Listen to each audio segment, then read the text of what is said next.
परमेश्वर कबीर देव जी को गुरु की आवश्यकता नहीं थी, लेकिन उन्होंने हमारे लिए एक मर्यादा बनाने के लिए कि कहीं आने वाले समय में ये काल के दूत ये ना कहते हैं कि कबीर जी ने कौन सा गुरु बनाया था। इस दृष्टिकोण से परमेश्वर ने 104 वर्ष के वयोवृद्ध और सुप्रसिद्ध संत, सुप्रसिद्ध ब्राह्मण ऋषि महर्षि रामानंद जी को गुरु धारण किया। उसमें एक समस्या सबसे बड़ी थी कि छुआछात चरम सीमा पर थी और कबीर परमेश्वर जी शूद्र वर्ण में पले पोसे, जैसे लीला की उन्होंने शूद्र वर्ण में थे, वो जुलाहा जाति में, और ब्राह्मण लोग केवल अपनी ही जाति वालों को शिक्षा दिया करते थे, उन्हीं को दीक्षा दिया करते थे, और शूद्र वर्ण के व्यक्तियों को तो पास भी नहीं आने देते थे, दूर से बातें करते थे, शिष्य बनाते ही नहीं थे। अब रामानंद जी परमात्मा के प्यारी आत्मा थी। सतयुग में जब परमेश्वर सत्सुकृत नाम से आए थे, उस समय ये रामानंद जी विद्याधर नाम के ब्राह्मण थे। इनकी पत्नी का नाम दीपिका था। इन दोनों को कोई संतान नहीं थी। इसी प्रकार परमेश्वर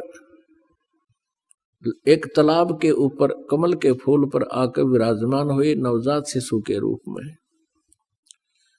ये दोनों उस सरोवर में स्नानार्थ गए थे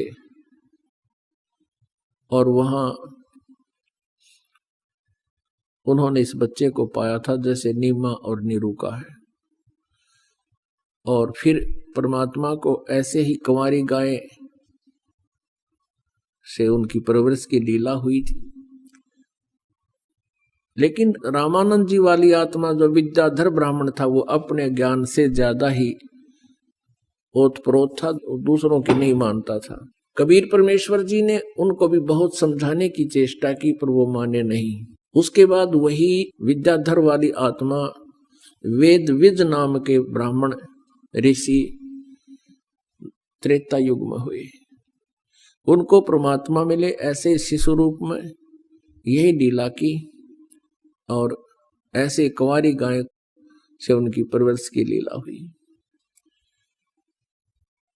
और परमेश्वर का नाम मुनिंद्र रखा गया। उस समय भी ये नहीं माने।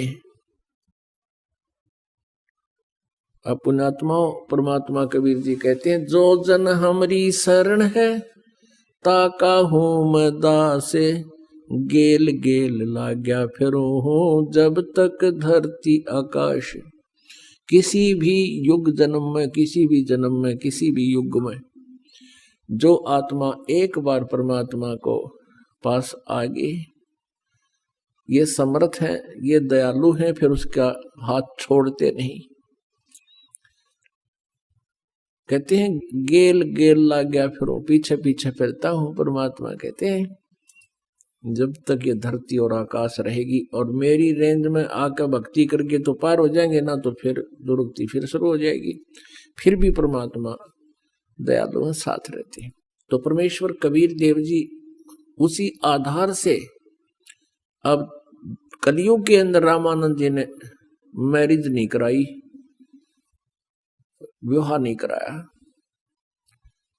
ऐसी तरफ थी परमात्मा की, उनको परमात्मा कबीर देव जी ने फिर से शरण में लेना था। और साथ में ये मर्यादा बनानी थी कि गुरु होना अनिवार्य है। परमेश्वर अपनी अमृतवाणी में कहते हैं, गुरु बिन माला फेरते, गुरु बिन देते दान, गुरु बिन दोनों निष्फल हैं, चाहे पूछो वेद पुराण। गर्भ योगेश्वर गुरु बिना, लाग्या हर की सेवे, कहे कबीर बैकुंठ से वो फेर दिया सुख देव।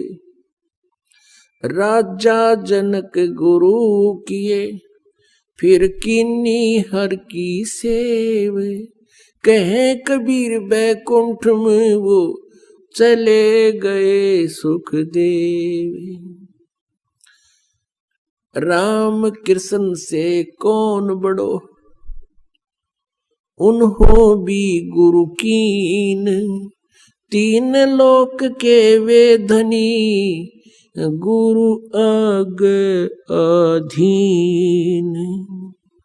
परमात्मा कहा करते थे, जो ये कहते थे कि हमें गुरु की आवश्यकता नहीं है, तो उनको बताया करते थे कि राम कृष्ण से बड़ा तो तुम किसी को नहीं मानते हो। तो श्री कृष्ण और श्री राम जी ने भी गुरु बनाया। और पुण्यात्मा